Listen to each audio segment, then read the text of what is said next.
Hello everyone, welcome to our channel Swadesam to Videsam. మా day to trip video మీకు బాగా నచ్చినందుకు చాలా హ్యాపీగా ఉంది. లైఫ్ స్టైల్ ఇప్పుడు చాలా బిజీ అయిపోయింది.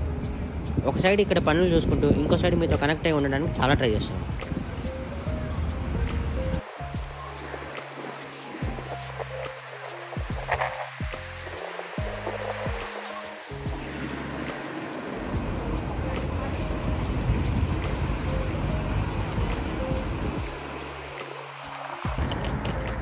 కమింగ్ అప్ వీడియోస్లో కొత్త ప్లేసెస్ చూపిస్తానని మీకు ప్రామిస్ చేశాను. మీరు బాగా వెయిట్ చేస్తున్నారని నాకు తెలుసు. ఇక లేట్ చేయను, ఈ వీడియో ఎండ్ వరకు చూసేయండి. మరి ఎడిన్బరాలో హే మార్కెట్ స్టేషన్ నుంచి మా డే 3 స్టార్ట్ అయింది. చాలా తక్కువ టైం మాత్రమే ఉండే డే లైట్లో చూడాల్సిన ప్లేసెస్ అండ్ నైట్ టైంలో పక్కా మిస్ అవ్వకుండా చూడాల్సిన ప్లేసెస్ ఈ వీడియోలో కవర్ చేయాలి.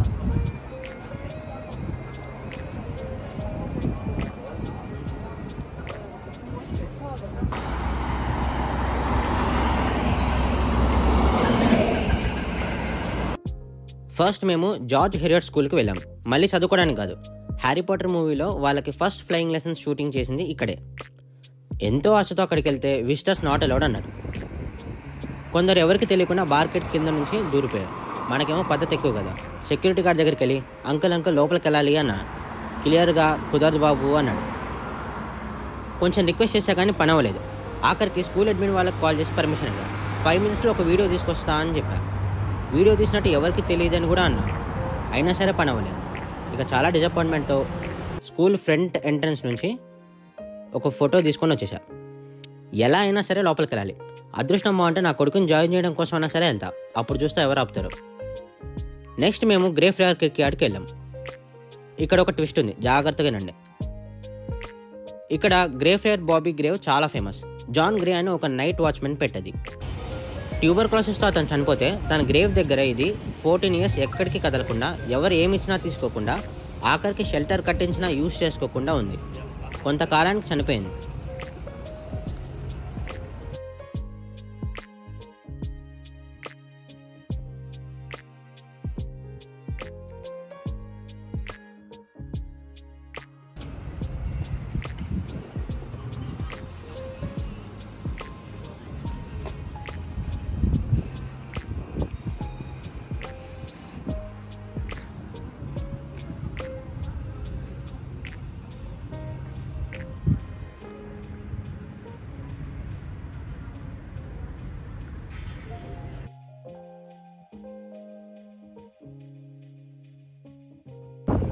తన లాయల్టీకి గుర్తుగా ఈ కిర్క్యార్డ్ ఎంట్రన్స్లో తన గ్రేవ్ పెట్టారు.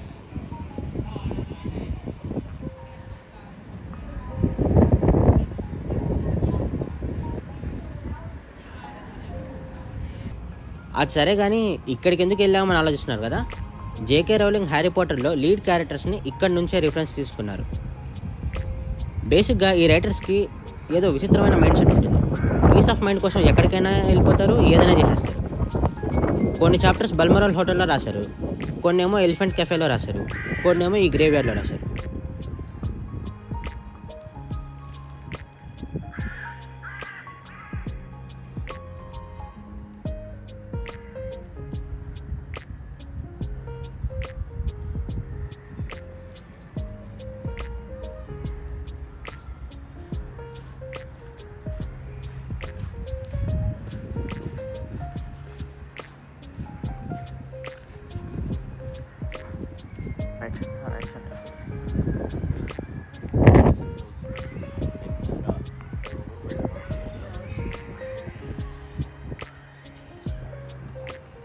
థామస్ రిడిల్ ఈ క్యారెక్టర్ గురించి చెప్పక్కర్లేదు. ఈ నేమ్ ఇక్కడ రిఫరెన్స్తోనే తీసుకున్నారు. ఇదే కాదు, హ్యారీ పాటర్తో పాటు ఇంకొన్ని నేమ్స్ కూడా ఈ గ్రేవ్యార్డ్ నుంచే తీసుకున్నారు. థామస్ రిడిల్ గ్రేవ్ వెతకడానికి నాకు ఆల్మోస్ట్ 1 hour టైం పట్టింది. ఒక బ్లాగ్లో మెన్షన్ చేసిన స్టెప్స్ వెతికితే కానీ నాకు దొరకలేదు. ఈ గ్రేవ్కి ఒక స్పెషాలిటీ ఉంది. ఇక్కడున్న ఏరియా మొత్తంలో గ్రాస్ ఉంటుంది, కానీ ఈ థామస్ రిడిల్ గ్రేవ్ దగ్గర మాత్రం గ్రాస్ ఉండదు. ఇందాక ఇక్కడ ఒక ట్విస్ట్ ఉందని చెప్పా కదా, ఇది వరల్డ్లోనే మోస్ట్ హాంటెడ్ గ్రేవ్యార్డ్ అంట. అక్కడ నుంచి బయటకు వచ్చాక రీసెర్చ్ చేస్తే తెలిసింది. కానీ అక్కడ ఉన్నంతసేపు మన ఫోకస్ సినిమా మీదనే ఉంది. ఈ హ్యారీ పాటర్ ప్లేసెస్ గురించి పాపం మా చెల్లిని బాగా ఇబ్బంది పెట్టి తిప్పించా. అసలు నీకెందుకురా హ్యారీ పాటర్ అంటే ఇంత పిచ్చి, అది జస్ట్ సినిమానే కదా, సినిమాని సినిమాలాగా చూడొచ్చు కదా అని పాపం ఎంతో చిరాగ్గా నన్ను అడగాలనిపించిన నా ఎక్సైట్మెంట్లో ఉన్న హ్యాపీనెస్ చూసి పాపం ఏమో అనలేకపోయింది.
నెక్స్ట్ మేము ది ఎలిఫెంట్ హౌస్ కెఫేకి వెళ్ళాం, the birth place of Harry Potter. August 2021లో పక్క స్ట్రీట్లో పెద్ద ఫైర్ యాక్సిడెంట్ అవ్వడం వల్ల ఇది క్లోజ్ చేశారు. మళ్ళీ రీఓపెన్ చేస్తారని టాక్ ఉంది, కానీ ఎప్పుడూ కన్ఫర్మేషన్ లేదు.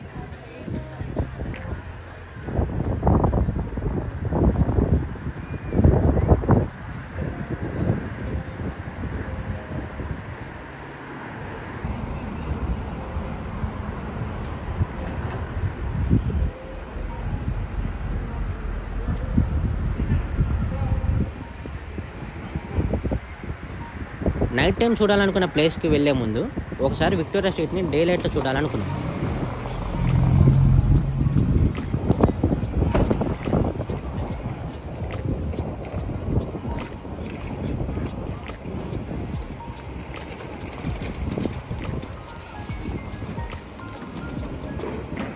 ఏ టైంలో చూసినా ఆ లొకేషన్స్ అంతే ఉంటాయి.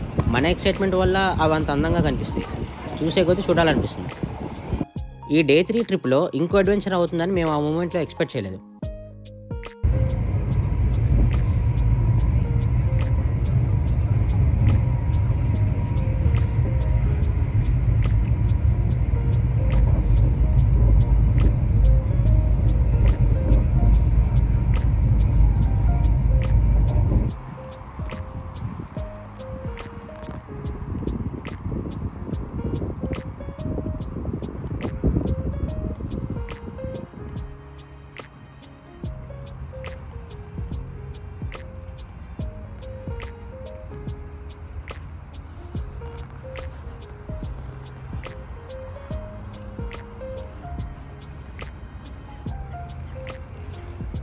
పట్టుకో వాటిని.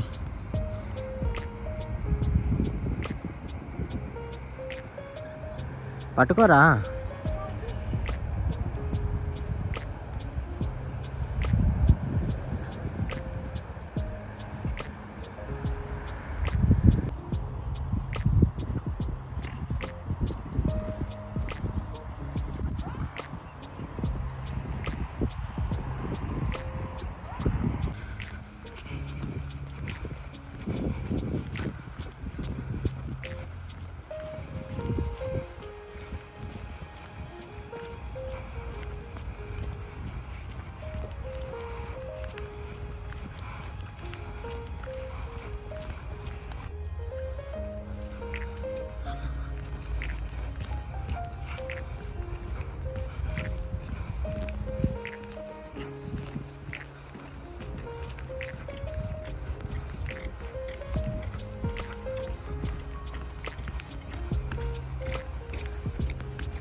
Here we are, kelpies. ఈ గుర్రం బొమ్మలు చూడడానికి ఎంత దూరం వచ్చింది అనకండి. మా అడ్వెంచర్ విన్నాక ఇది చాలా వర్త్ అని మీరే అంటారు.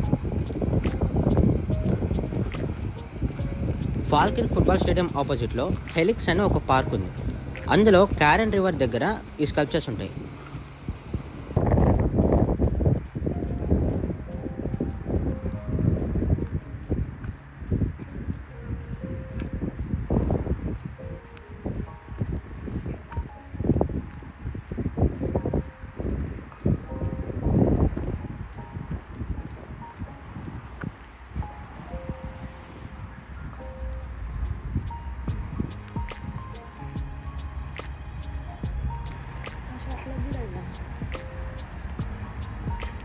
వెళ్దాం.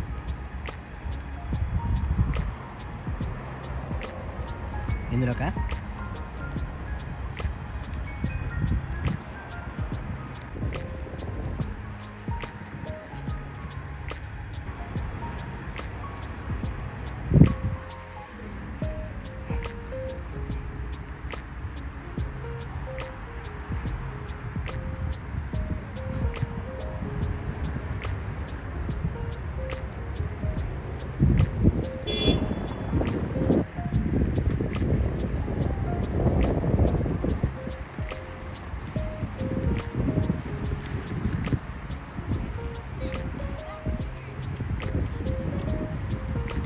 300 టన్స్ బరువు ఉన్న స్టెయిన్లెస్ స్టీల్తో 30 మీటర్స్ హైట్లో ఇవి కట్టారు. వీటికి ఒక మైథలాజికల్ స్టోరీ కూడా ఉంది. Shape shifting dangerous Scottish water horse అని కూడా అంటారు. ఒక క్యాప్టివ్ కెల్పీకి కనీసం ఒక 10 హార్సెస్ స్ట్రెంత్ ఉంటుందంట.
వాహ్, చాలా బ్యూటిఫుల్ ఆర్కిటెక్చర్ కదా.